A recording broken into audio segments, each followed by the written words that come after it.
The village of Okorakpa was once a peaceful place, where laughter echoed through the streets and children played freely under the watchful eyes of their mothers. But that was before the disappearances began. One by one, babies vanished without a trace, leaving behind only whispers of fear and despair. The once vibrant village became a ghostly place, where mothers clutched their children tightly and dared not let them out of sight. At the center of the village stood Baba Mufu's herbal shop. Baba Mufu was a man of quiet demeanor, known for his generosity and healing herbs. He gave food to the poor, cured ailments with his remedies, and always wore a warm smile. The villagers trusted him completely, never suspecting the darkness that lurked behind his kind eyes.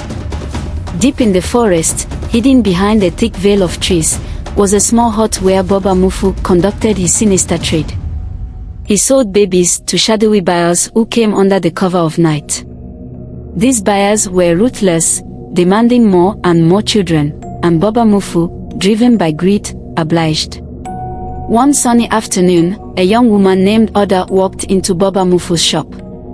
Her baby, a cheerful boy named Kola, had been crying non-stop for days.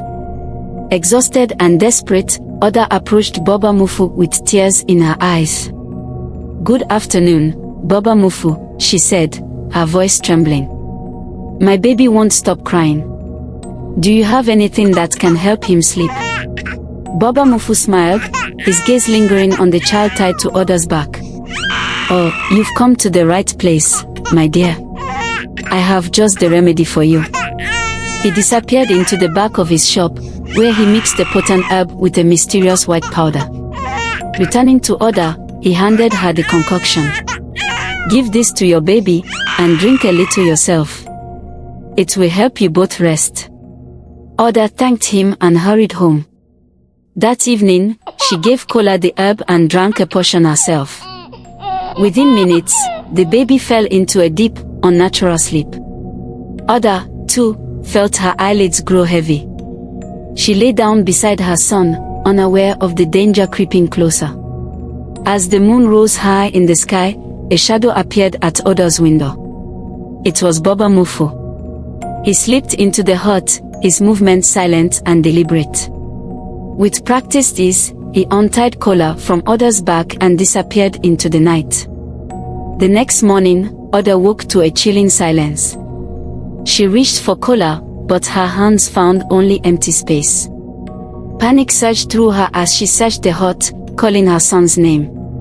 When she realized he was gone, she ran into the village, screaming for help. My baby is gone." The villagers gathered, their faces etched with fear. This was not the first time a child had disappeared, and it would not be the last. Some blamed evil spirits, others accused witches, but no one suspected Baba Mufu. Meanwhile, Baba Mufu continued his charade. He comforted the grieving mothers, offering them free herbs and food. His kindness only deepened their trust, masking the monster within. But Baba Mufu's greed was beginning to unravel his carefully constructed facade. That night, in his hidden hut, he met with the buyer, a cold-eyed man called Baba Ishmael with a voice like gravel. "You promised me a baby and a mother," the buyer hissed, his fingers drumming impatiently against the wooden table.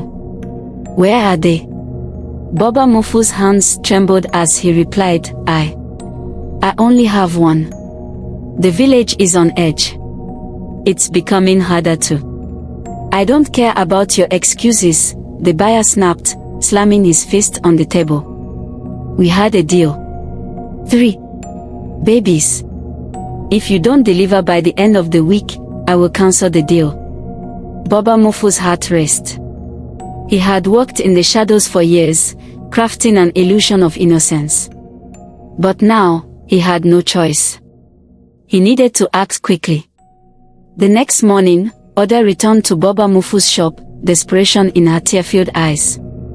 Baba Mufu, please, you must help me find my son. I have no one else to turn to. Baba Mufu feigned sympathy.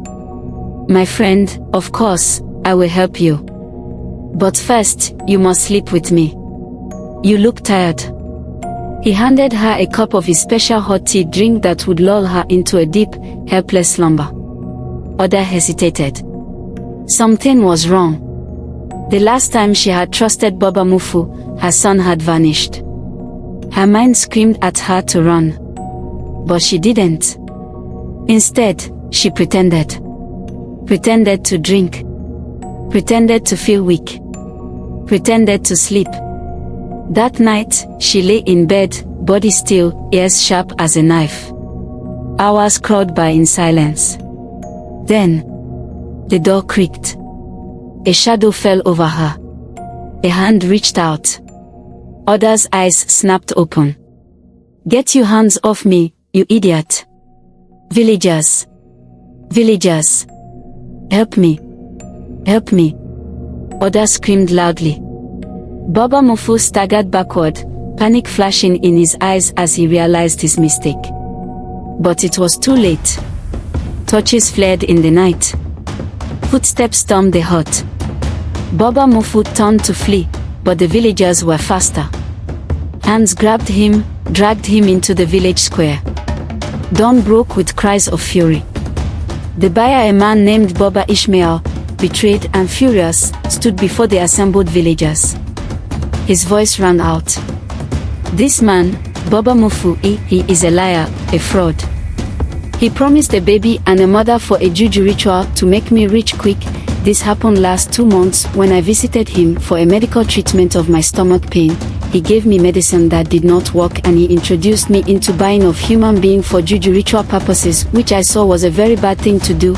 I had to pretend to order from him with a huge monetary reward which Baba Mufu promised to supply me.